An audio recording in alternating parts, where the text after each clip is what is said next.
Welcome to Mental Fitness, the Gateway to Success podcast, providing business owners, leaders, and entrepreneurs with the 3 INs: insights, inspirations, and intentional actions. Delivered through monologues and dialogues, we address topics like leadership, productivity, time management, work-life balance, and challenges like stress, conflict, mental health, and much more. Please do not hold back from suggesting specific topics and guests you would like on this podcast.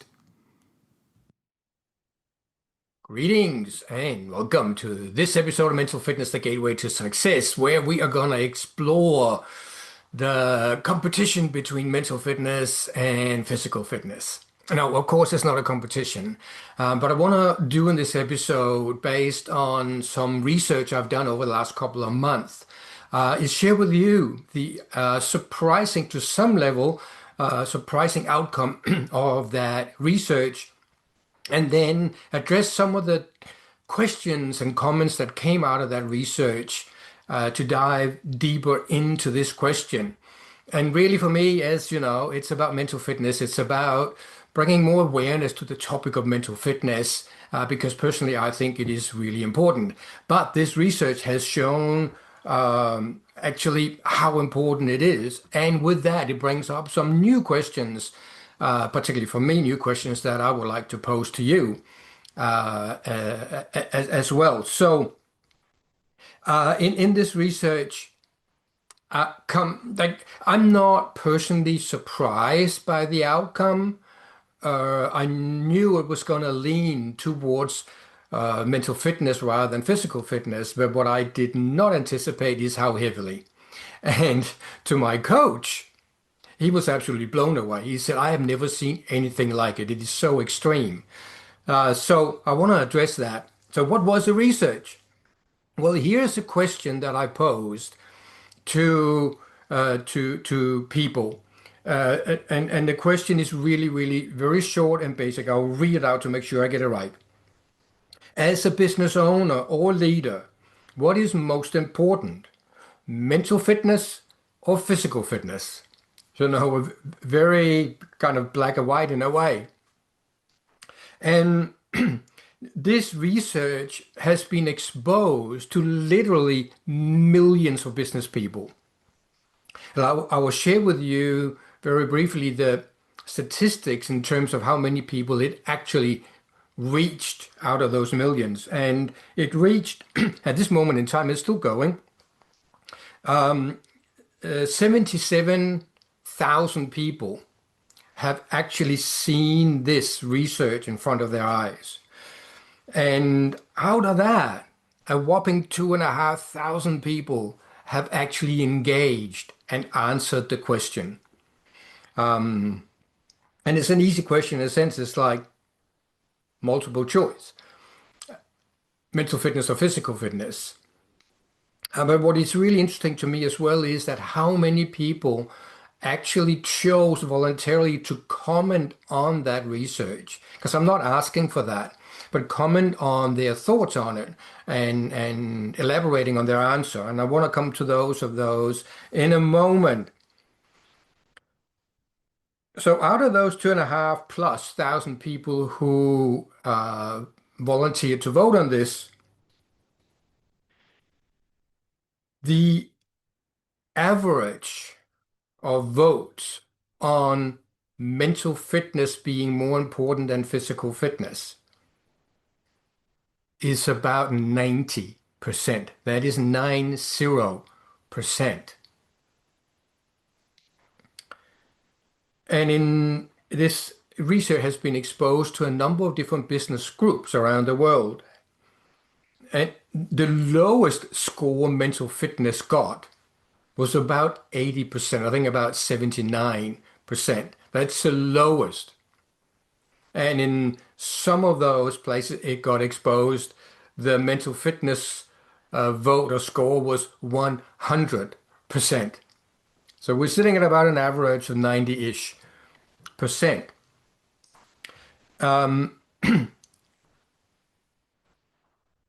That's fascinating and frustrating in some ways for me. fascinating in the sense that, well, I agree. To me, mental fitness is more important than physical fitness if I have to choose one or the other. And of course, that's not the case. I will come to that in a moment. But what is fascinating to me and positive is that high percentage of people, of business people, and particularly business owners and leaders, they know that. They know that mental fitness is like it's really, really important for how we show up in life, how we do business, how we lead people, how we do business, how we interact with people, how we communicate, how we build our teams, our business teams. It is extremely important, and it's awesome to see that many people recognize that. So what's the frustration part of it for me? Well, for me, it's like the question is, so why is there so little focus on it in the world of business? And I would love for you to answer that for me.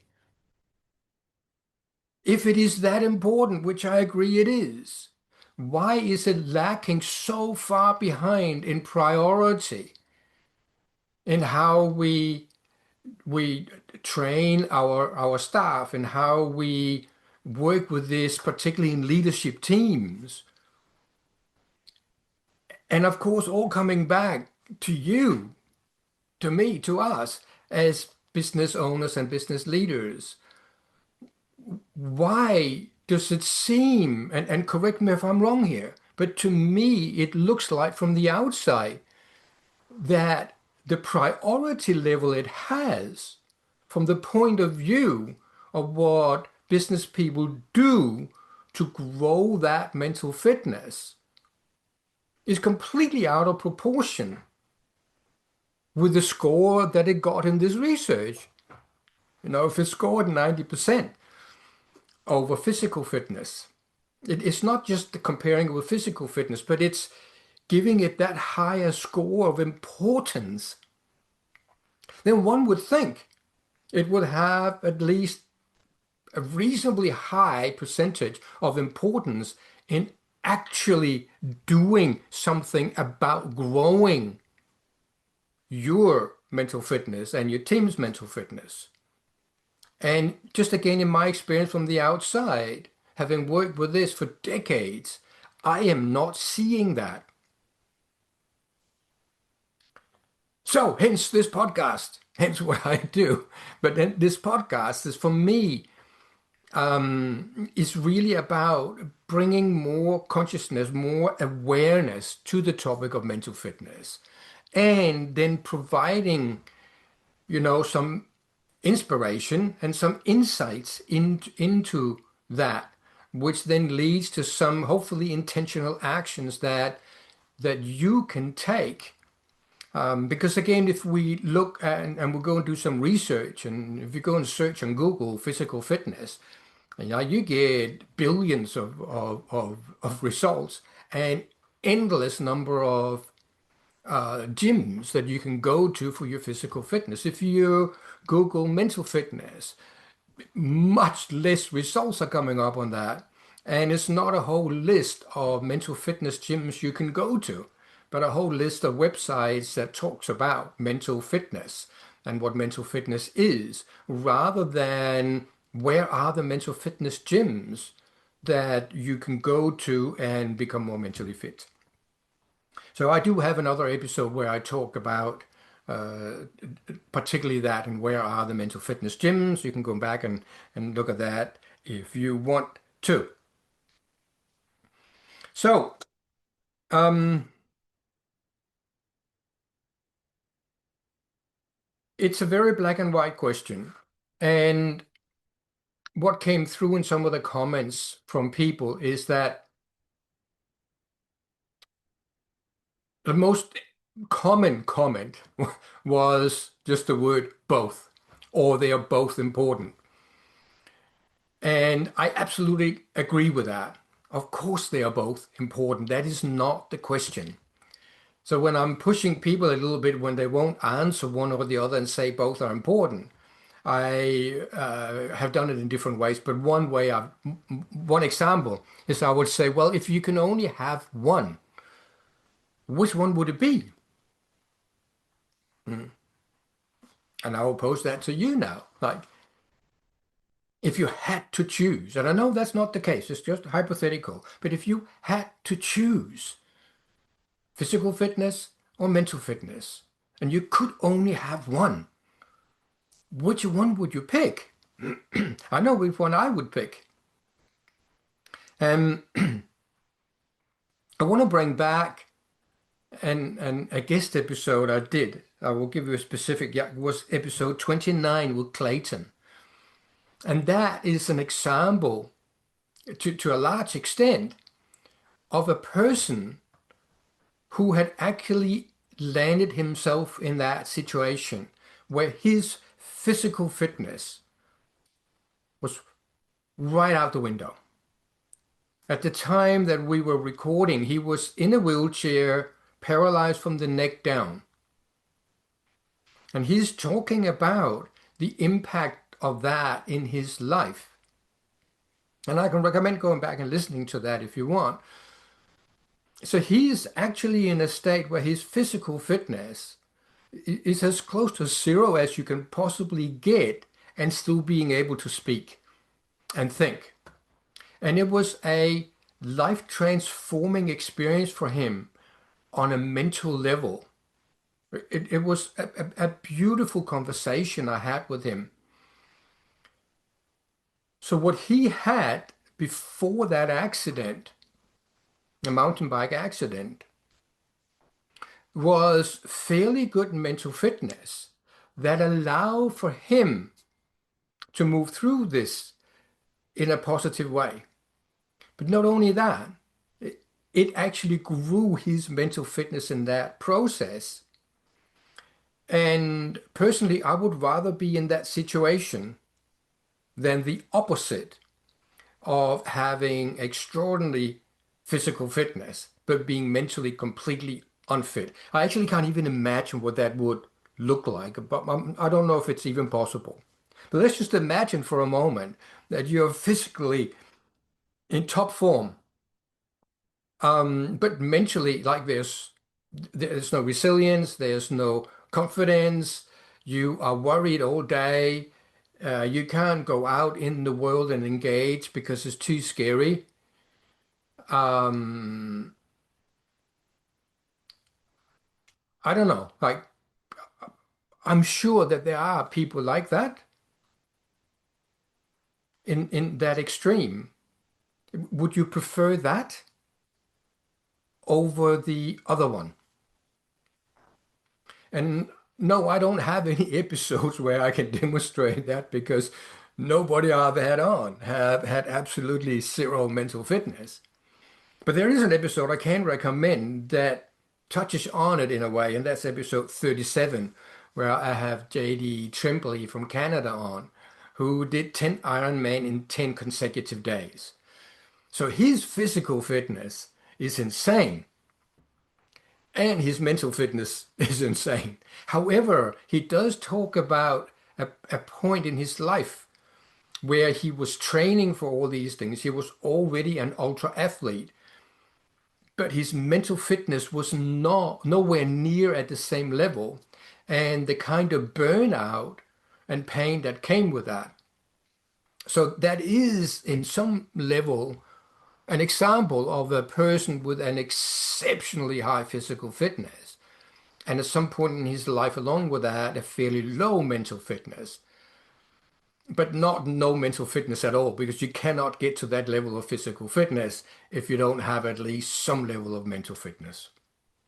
Now then, that brings me to the next part of the commentary that I got in this research, and another common commentary, which was, well, doesn't one lead to the other? Or somebody would straight out say, well, like the more physically fit you are, that will automatically feed into your mental fitness. And I would totally agree with that. And that was the most common, that was also the opposite, where few people would say mental fitness will automatically lead to physical fitness. But by far, it was the other way around. And to those people, I would typically respond back to that comment by saying, well, don't you think it's the same the other way around? And in generally, I would get an agreement with that. So, yes, of course, the more mentally, so the more physically fit we are, the more likely we're also going to be more mentally fit. Because if we are in that place of physical fitness, it's more likely that we have the energy to focus on being mentally well and being mentally fit. Absolutely. I will also argue the other way around, is that the more mentally fit we are, the more likely we are also reasonably physically fit. Because it actually takes mental fitness to look after our physical fitness. If you want to be physically fit, you have to do something. Like you can't be sitting on the couch all day. You have to either get to the gym or out for a run or exercising in some way. And you have to eat healthy food most of the time, where often the unhealthy food is more enjoyable to eat and more addictive. So to not fall into that addiction of sugar and processed food, you have to have a reasonable high level of mental fitness to say, no, I'm not doing that. To go, well, I've had one glass of wine or one beer, and no, I'm not going to have another one. That takes mental fitness to do that. Also, exercising takes mental fitness. Not on sunny days and not when you're feeling full of energy. I'm going to go to the gym. It's exciting. I'm going to go for a run. Yay, I look forward to that. But there are going to be days where it's like, no, I'm tired. It's raining. I don't want to go on my bike. I don't want to go to the gym. There, that is where the mental fitness is needed, where we go, no, I'm committed to my physical fitness, and therefore I am going to go and do what I need to do. And if you want to be at the physical fitness level like JD Tremblay and do Ironmans, then you need a significant mental fitness level to be able to exercise at that level. So I'm going to argue, and you can correct me here if you have a different thought on that, that mental fitness is more important than physical fitness because the higher your mental fitness is, the more likely it is that you will be physically fit. Whereas the other way around, I do not believe that the likelihood is at the same level. You are more likely to be more mentally fit if you really work on your physical fitness, but I do not believe that it is in the same proportion as the other way around. Now, with all of that said, there is one thing that I haven't addressed in this, and it's kind of a big thing. So I'm going to address it now. And it has actually come up very few times in this research with people's comments or questions. And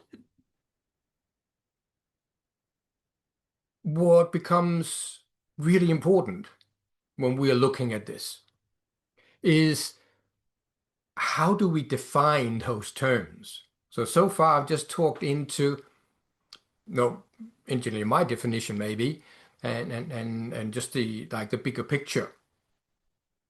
But to really dive into this and go deeper with it, we have to pause for a moment and look at what do we actually mean.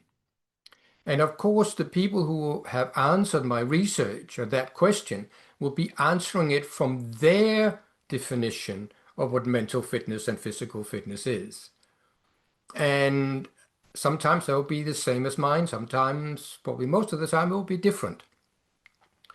So I want to share my definition, not from the point of view that my definition is right, because it is certainly not. It is just my way of looking at it so that I can relate to this in the way I communicate about it, and particularly in the way that I help people with this and coach.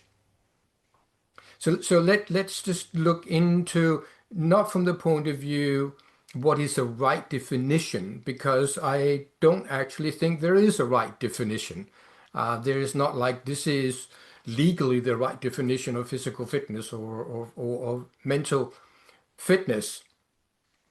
So let's explore this together, and then you can take on whatever works for you in my definition.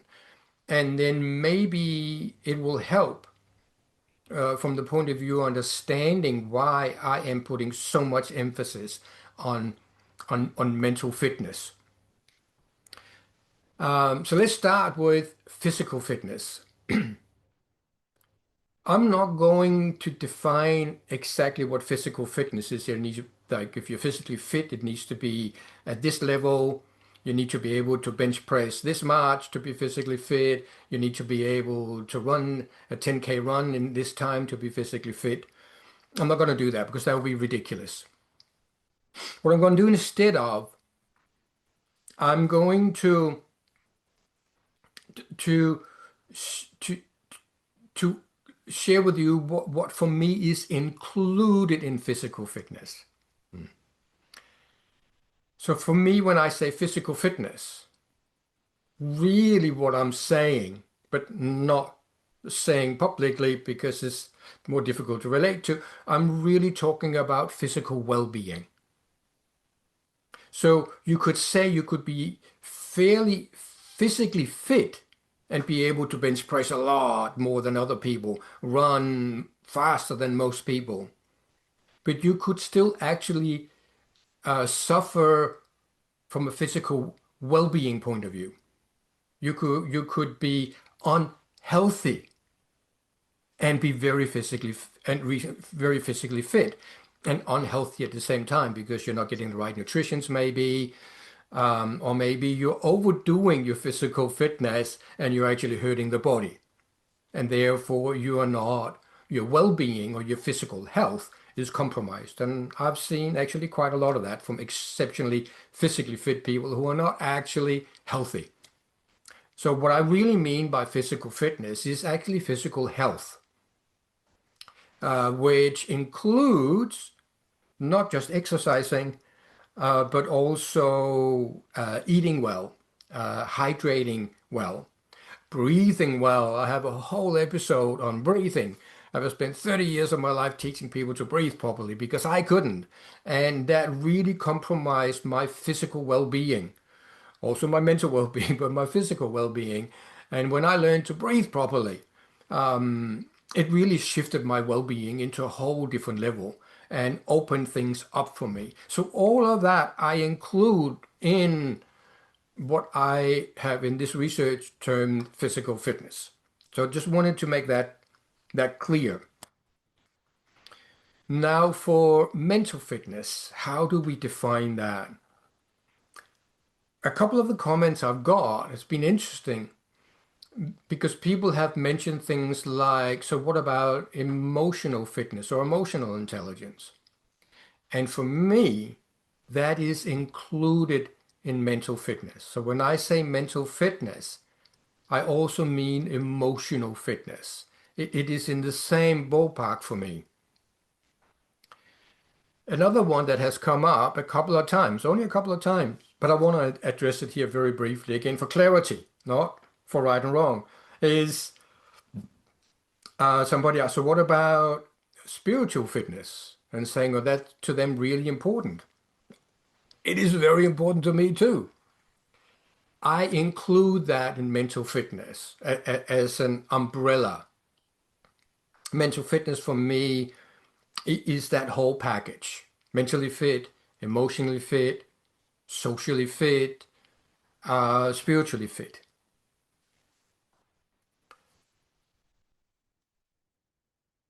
Your interpretation might be completely different to that. Absolutely nothing wrong with that. Again, put some comments in below on your thoughts of that. So the physical fitness over here for me is the physical, fairly easy to measure kind of stuff.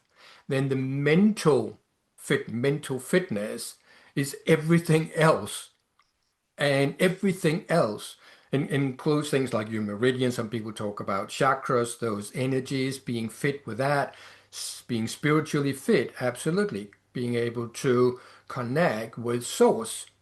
So conversations and discussions I've had in my life around the spiritual thing, I just want to touch on it just super briefly, is the distinction between uh, religion and spirituality. So for me, they're two different things. And I have certainly both experienced and seen people who are exceptionally, I would say, spiritually fit, but have absolutely no connection to religion. And I've seen people who are deeply religious, but seem completely out of touch with spirituality. And yes, it is possible to be neither. Absolutely. And it is definitely possible. Absolutely. And I've definitely experienced that with people who have both. So there is that to the mental fitness side of things. For me, it includes that spiritual connection, whether we call that God, whether we call it source, whether we call it the divine, whether we call it our inner essence, our intuition, all of that stuff. To me, that fits into that other umbrella. So there, for simplicity, there are only two umbrellas. There's a physical and then there's a non-physical. And the non-physical I'll put under the umbrella of the mental fitness side of things. So I hope that sort of helps clarify things a little bit. And again, for me, this is all about awareness. It's not about right or wrong. It's not about right or wrong definitions. My podcast is about increasing awareness of the topic of mental fitness so that we can focus more on it. Because from this research, it is clear that it is important, not just because I say it's important, not because I think it's important, but it's actually important to people. And in reality, there is painfully little focus on it compared to all the other things, say in business, not just for focus on physical well-being for people in business, but also, technical well-being, professional development with building skills and all of that. A lot of focus on that, and very little focus on growing people's mental fitness. So what is mental fitness? Again, I've talked about it endlessly, and in my guest episodes, which is every second episode, you get to hear other people's view and experience of that, which for me has been incredibly fascinating because nobody has the same definition of mental fitness that I have. And I love hearing the different stories and different interpretations of that because for me it's all about expanding the awareness of this topic because it is important.